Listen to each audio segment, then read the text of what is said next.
So meron na po ditong aso po mga guys, no, dito po sa may Tunsuya, Malabon, sa may simbahan po yan. Ayan po yung simbahan po, no. Kawawa naman. Ate po sa papakain po mga guys. Tara, samahan niyo po sa akin papakain ngayon gabi.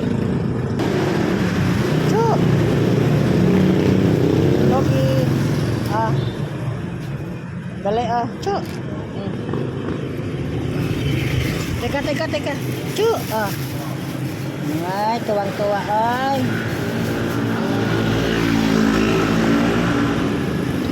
Ubos yan ha. Kaya pala siya malungkot dahil nga po agad siya.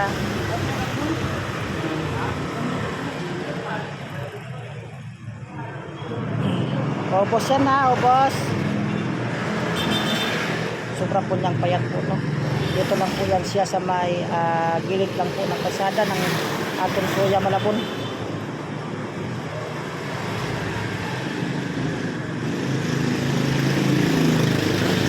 Nadaanan ko lang po siya dito, no. Ayan po yung street ng Tunsuya po, Malabon.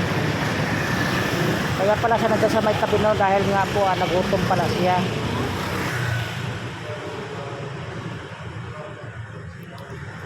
So ayan nga po mga guys, no, tayo po ay napadaan lang po dito at ayan nga po, napakain po natin siya. At kanina po, po tayo po sa may aso po, no, ng mga tuta na itinapon rin po. Maraming salamat po.